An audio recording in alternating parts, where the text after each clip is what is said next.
Morning JB Show. I'm your host, James Borman.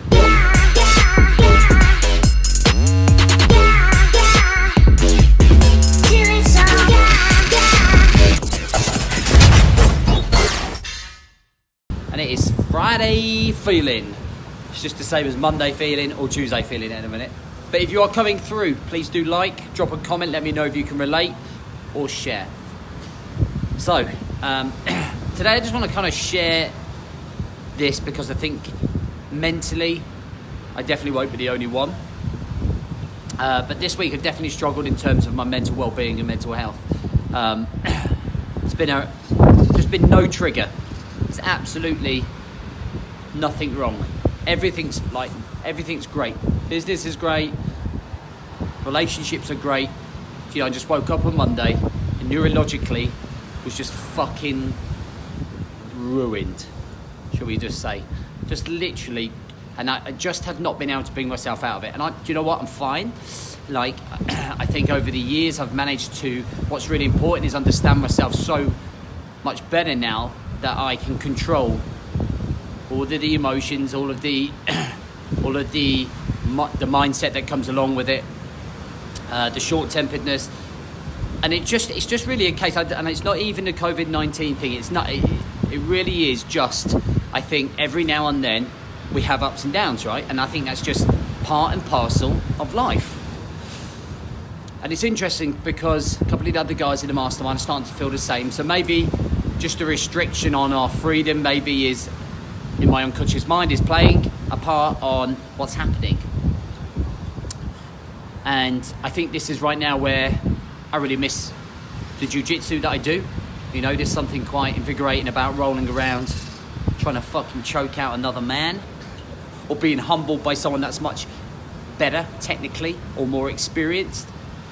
And you end up coming away from being on the mats, getting all your aggression out. So there is some inconsistencies to the balance of work-life balance. Because obviously we're stuck under one roof, and that those four walls close in, right? The other thing is that when we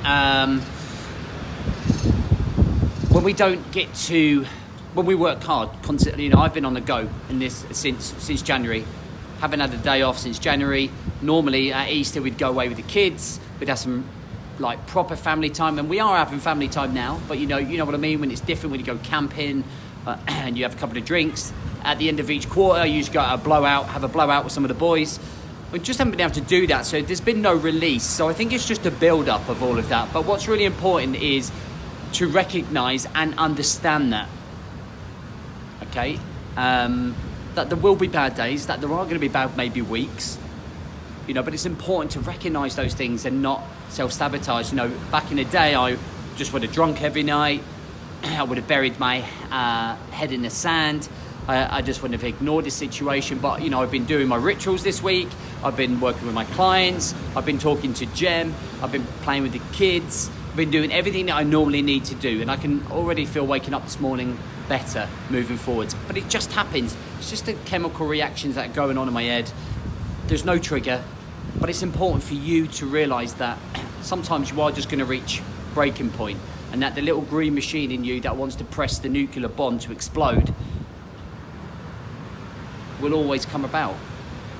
But I always look at it this way. We are always in the fight. If you fall down 10 times, you get up 11. If you don't feel great, then we open up.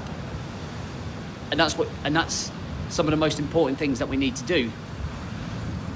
On my Instagram account, this morning I did it on my stories, just literally talking it through on the phone, and I come off the phone and it's mental just talking to your phone, and which is why I do my Instagram stories, is because I talk about what's in my head, because it just gets it out, which is why I say write down a lot of the stuff that goes through you, keeping a journal, keeping a self-journal, understanding yourself, the triggers, the reaction. That's things that we do in our 28-day program, is understanding ourselves better. How did we get into this position?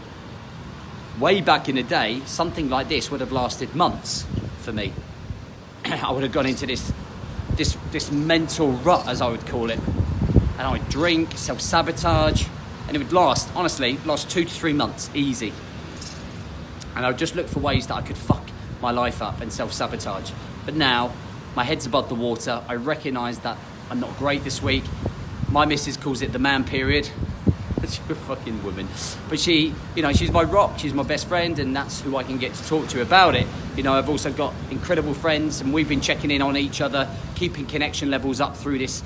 This time is also essentially important. And really, I think the message here, I wanted to put through this morning is just look, you are human. You are going to face times when it doesn't go well. You don't feel great. But subconsciously, you've always got to stay in the fight. And the only way that you stay in the fight is by showing up that 1% every day. Even when you don't feel like it. Even when you just want to stay in bed. Even when you just want to fuck the world off. You just got to keep showing up. And that is what some of the biggest takeaways that you can get when you're in that position. Like yesterday, I just downed tools, took the day off, and I ironically feel better for it today. And I probably should have done that on Tuesday. Okay? But listen to yourself, be kind to yourself, recognize those signs, all right? Don't be harsh on yourself, okay? Don't go away and drink yourself into oblivion. It will do you no good. Don't eat yourself into oblivion either. Just fucking talk about it, journal it, open up, recognize it, deal with it, manage it. You get better at it. Some people are at different stages. I've been doing this now, it's been nearly probably 6 years, 7 years since I was really in those 3 years of my dark chapter, what I talk about in my story. And so this week would have been just a normal week for me in those 3 years. But I recognize it. I'm much more better in terms of my mental, physical and emotional well-being and conditioning to be able to ride it out. But you get better by paying attention to it, okay? And having positive coping mechanisms, such as your rituals, your morning routines, your exercise, your journaling, all of the things that enlighten and enhance positivity in our minds. All right, I hope that helps. Hope you have a great day. Catch you soon.